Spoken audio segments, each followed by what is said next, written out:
So let's begin. Several proposals aimed at reforming how Kentucky's schools are governed are being considered right now in Frankfort. This morning, I'm spotlighting 4 of them. Senate Bill 1 was filed this week. It's a copy of the same Senate Bill 1 in the 2022 session. That was a bill restructuring how large school districts are governed, particularly Jefferson County schools.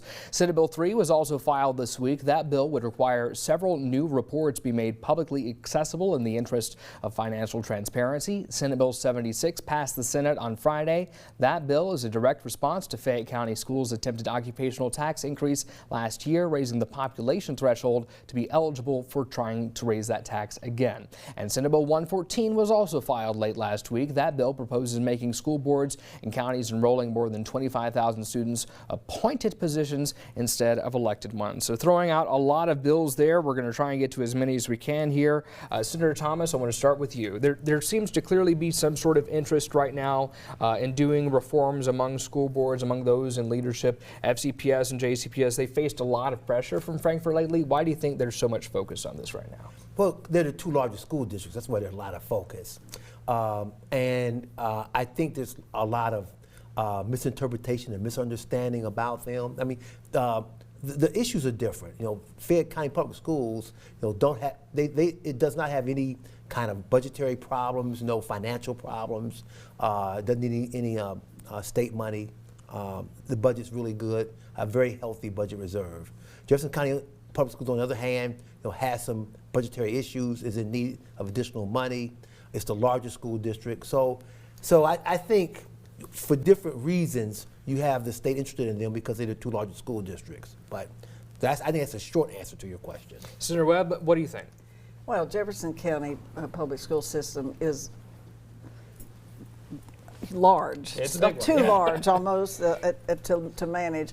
It has so many children. It has transportation issues. It has budget issues. It has transparency issues, performance issues, safety issues. Need I go on? And has a history of that.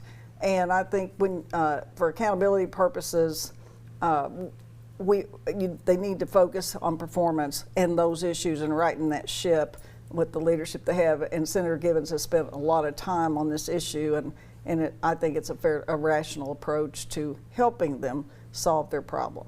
So since we're starting with Senate Bill 1 here a little bit, you know, this bill is in response, it seems, to a ruling by our state Supreme Court. They ruled it was constitutional, then they ruled it was unconstitutional. What makes this particular bill different this time around? Is it only different because, you know, there's this ongoing discussion right now over a possible impeachment on our court? I'll take that first, yeah. Robin.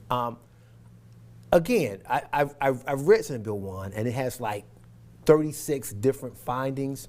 But again, if you read the Supreme Court opinion says that when you talk about justifications for wanting to take over a school board, you have to have a reasonable basis, reasonable facts to support that.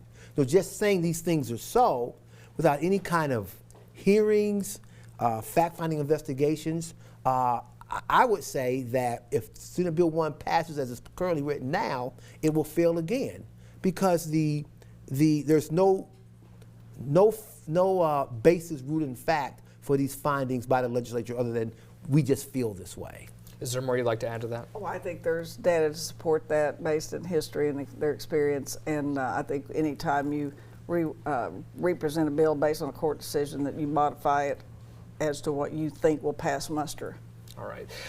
Senate Bill 76, this came up for a vote Friday. I think y'all voted differently on this particular piece of legislation. What was y'all's particular thoughts on that bill? Well, again, Fayette County Public Schools has a healthy budget, healthy resources. I think the real rub here is the notice requirement, and I think really the Attorney General overstepped his bounds in his opinion. He ruled that the notice was insufficient.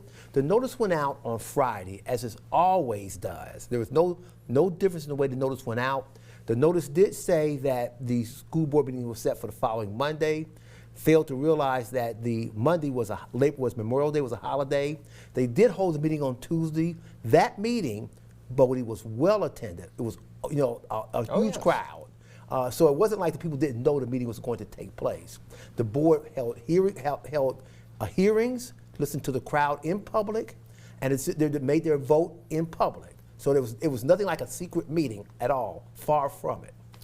One of the reasons Senator Bledsoe gave, at least in committee, was by raising the population threshold. It would give time for FCPS to build back some sort of community trust. Where do you think FCPS stands right now in the court of public opinion? Well, again, the school system is excellent. I mentioned a lot of success stories they had, in terms of graduation rates, 95%. In terms of, and I want to be clear about this, in terms of the number of students that constitute success on the ACT. 1/3 of all students that have the highest scores on the ACT come from Fayette County, even though we're only 6.5%.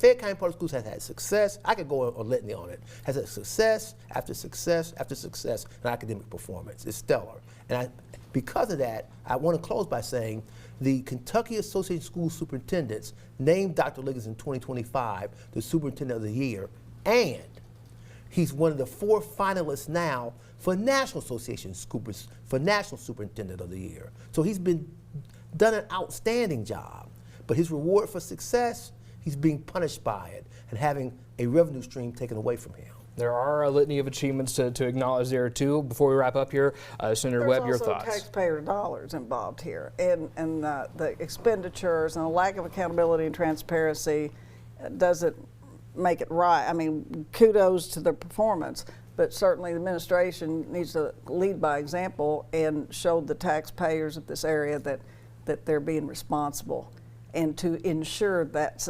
sustain that program success throughout the next tenure. We'll follow it quickly, Bodie. Very quickly. Fayette County Public Schools does have an online transparency site where people can go in now and look at district finances. All right.